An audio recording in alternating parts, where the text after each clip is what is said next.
സുഹൃത്തുക്കളെ, ഇന്ന് ഒരു ഡോളർ വാങ്ങാൻ ഇന്ത്യൻ റുപ്പി 60 രൂപ കൊടുക്കണം. 2 വർഷം കഴിയുമ്പോൾ ഒരു ഡോളറിന് 15 രൂപയ്ക്ക് കിട്ടുന്ന സാഹചര്യം വരും.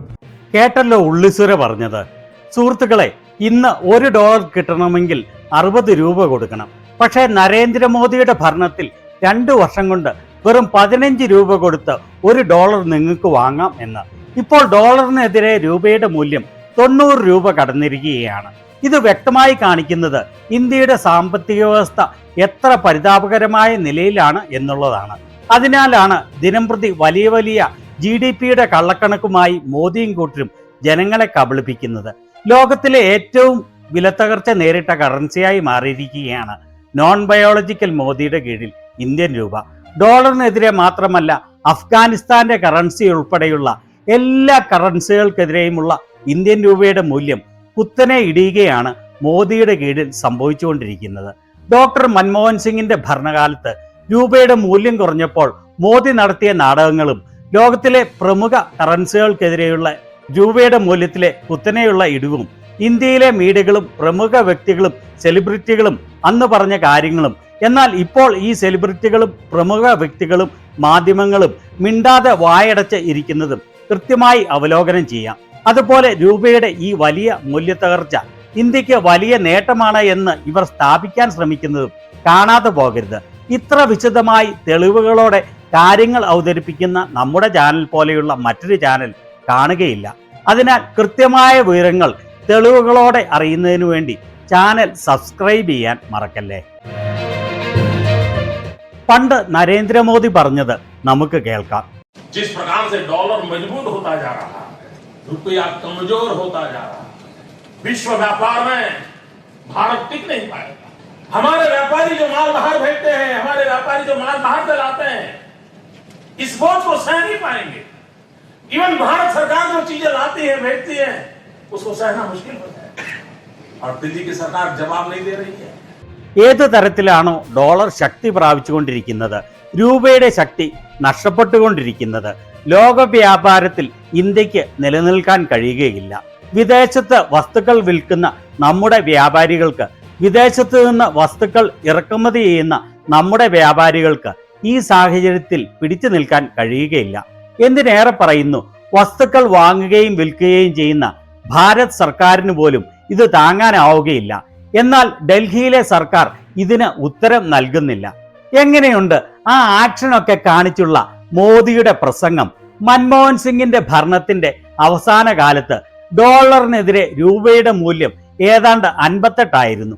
അതാണ് ഇന്ന് 90 കടന്ന് കുതിക്കുന്നത്. എന്നാൽ ഇപ്പോൾ മോദിക്കും കേന്ദ്രഭരണത്തിൽ ഇരിക്കുന്ന മറ്റു മന്ത്രിമാർക്കും ഇത് യാതൊരു പ്രശ്നവുമല്ല. ಈಗ ದೇಶದಲ್ಲಿ $1ಗೆ 60 ರೂಪಾಯಿ ಕೊಡ್ತೇವೆ. ಮುಂದಿನ 2 ವರ್ಷದ ನಂತರ $1ಗೆ 15 ರೂಪಾಯಿ ಸಿಗುವ ಕಾಲಘಟ್ಟವನ್ನ ನರೇಂದ್ರ ಮೋದಿ ಅವರು ತರ್ತಾರೆ. ಈ ದೇಶದಲ್ಲಿ ಅಮೆರಿಕದ $ಗೆ 15 ರೂಪಾಯಿ ನಾವು $1ಗೆ $15 ಕೊಡುವ ಸ್ಥಿತಿಗೆ ನಿರ್ಮಾಣ ಮಾಡತಕ್ಕಂಥ ಕೆಲಸ ನರೇಂದ್ರ ಮೋದಿಯಿಂದ ಆಗುತ್ತೆ. കർണാടകത്തിൽ നിന്നുള്ള BJP MP നളിൻ കട്ടീൽ പ്രസംഗിക്കുന്നതാണ് ഉള്ളിസുര ട്രാൻസ്ലേറ്റ് ചെയ്യുന്നത് നമ്മൾ കണ്ടത്. അതിൽ അയാൾ വലിയ ആംഗ്യങ്ങൾ കാണിച്ചുകൊണ്ട് അവകാശവാദം ഉന്നയിച്ചത് മോദിയുടെ കീഴിൽ 2 വർഷം കൊണ്ട് ഡോളറിനെതിരെ രൂപയുടെ മൂല്യം 15 രൂപയാക്കും എന്നായിരുന്നു. എന്നാൽ അതിന്റെ 6 ഇരട്ടിയിൽ അധികമാണ് ഇപ്പോൾ $1 ഇന്ത്യൻ രൂപയിലുള്ള മൂല്യം. എന്നാൽ ഇതെല്ലാം കേട്ട് വിശ്വസിച്ച് വാട്സാപ്പിലൂടെ പ്രചരിപ്പിക്കുകയാണ് മന്ദഭക്തർ നിരന്തരം ചെയ്തുകൊണ്ടിരുന്നത്. അന്ന് ഇങ്ങനെ പ്രചരിപ്പിച്ച മന്ദഭക്തർ ഇപ്പോൾ നേരെ വിപരീതമാണ് വാട്സാപ്പിലൂടെ പ്രചരിപ്പിക്കുന്നത്. ഇന്ത്യൻ രൂപയുടെ മൂല്യം ഇടിയുന്നത് ഇന്ത്യക്ക് വളരെയേറെ ഗുണകരമാണെന്നാണ് യാതൊരു ഉളുപ്പുമില്ലാതെ അവർ ഇപ്പോൾ പ്രചരിപ്പിക്കുന്നത്. മോദിയുടെ ചീഫ് എക്കോണമിക് അഡ്വൈസർ ഇതിനെക്കുറിച്ച് പറയുന്നത് എന്താണെന്ന് കണ്ടുകൊള്ളൂ. രൂപ ദുർബലമാകുന്നതിൽ ഞങ്ങൾക്ക് ഉറക്കം നഷ്ടപ്പെടുന്നില്ല. അടുത്ത വർഷം രൂപയുടെ മൂല്യം തിരിച്ചു കയറും. രൂപയുടെ മൂല്യം ഇടിയുന്നത് വിലക്കയറ്റത്തെയോ കയറ്റുമതിയെയോ ബാധിക്കുന്നില്ല. അതിൽ പരം എന്ത് ഗ്യാരണ്ടിയാണ് നിങ്ങൾക്ക് വേണ്ടത്? മന്ദഭക്തർക്ക് വാട്സാപ്പിലൂടെ പ്രചരിപ്പിക്കാൻ വേണ്ടിയാണ് ഇയാൾ ഇങ്ങനെ പറയുന്നത്. ഡോളറിനെതിരെ മാത്രമല്ല, ലോകത്തിലെ എല്ലാ കറൻസികൾക്കെതിരെയുമുള്ള ഇന്ത്യൻ രൂപയുടെ മൂല്യം വലിയ തോതിലാണ് ഇടിഞ്ഞത്. എന്തിനേറെ പറയുന്നു, അഫ്ഗാനിസ്ഥാന്റെ അഫ്ഗാനിക്കെതിരെയുള്ള ഇന്ത്യൻ രൂപയുടെ മൂല്യം വരെ കുത്തനെയാണ് ഇടിഞ്ഞത്. അത്ര വലിയ ദുർഗതിയിലാണ് ഇന്ത്യയുടെ സാമ്പത്തിക സ്ഥിതി യഥാർത്ഥത്തിൽ എന്നാണ് ഇത് വ്യക്തമാക്കുന്നത്. റഷ്യൻ റൂബിളിനെതിരെ ഇന്ത്യൻ രൂപയുടെ മൂല്യം 46% അധികമാണ് ഇടിഞ്ഞത്. ഇസ്രയേലിന്റെ കറൻസിക്കെതിരെയുള്ള ഇന്ത്യൻ രൂപയുടെ മൂല്യം 20%-ലധികം ഇടിഞ്ഞു. തായ്ലൻഡിന്റെ കറൻസിക്കെതിരെയുള്ള ഇന്ത്യൻ രൂപയുടെ മൂല്യം 15%-ഓളമാണ് ഇടിഞ്ഞത്. ചൈനയുടെ യുവാനിനെതിരെയുള്ള ഇന്ത്യൻ രൂപയുടെ മൂല്യം 9.5%-ഓളം ഇടിഞ്ഞു. താലിബാൻ ഭരിക്കുന്ന അഫ്ഗാനിസ്ഥാനിലെ കറൻസിയായ അഫ്ഗാനിക്കെതിരെ ഇന്ത്യൻ രൂപയുടെ മൂല്യം 9%-ഓളമാണ് ഈ വർഷം ഇതുവരെയുള്ള കാലയളവിൽ ഇടിഞ്ഞത്. ഏഷ്യയിലെ ഏറ്റവും മോശമായ പ്രകടനം നടത്തിയ കറൻസിയും മറ്റൊന്നല്ല, നോൺ ബയോളജിക്കൽ മോദിയുടെ കീഴിൽ ഇന്ത്യയുടെ രൂപയാണ്. അത് കൃത്യമായി കാണിച്ചുകൊണ്ടുള്ള ദ ഹിന്ദു ദിനപത്രത്തിന്റെ ബിസിനസ് പേജിൽ വന്ന റിപ്പോർട്ടാണ് ഇത്. എന്തിനേറെ പറയുന്നു, അദാനിയുടെ NDTVക്ക് പോലും പറയേണ്ടി വന്നു ഏഷ്യയിലെ ഏറ്റവും മോശമായ പ്രകടനം കാഴ്ചവെച്ച കറൻസി ഇന്ത്യൻ രൂപയാണ് എന്ന്.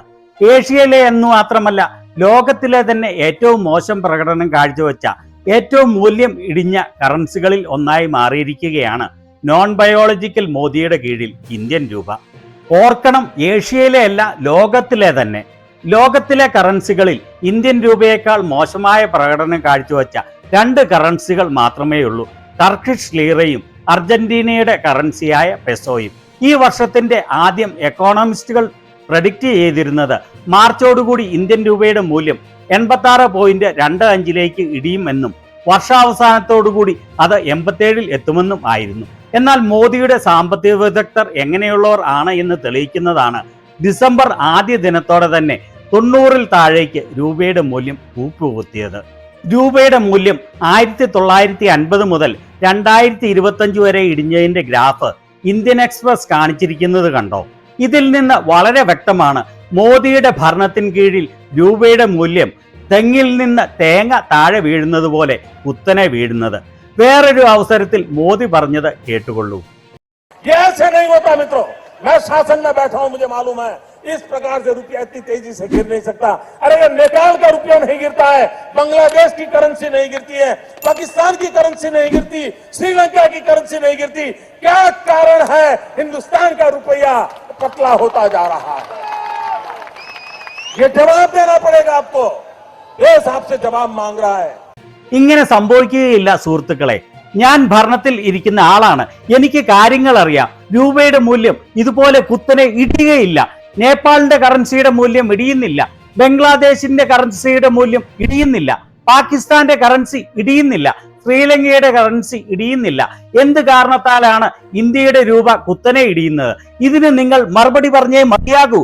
രാജ്യം നിങ്ങളോട് മറുപടി ആവശ്യപ്പെടുകയാണ്.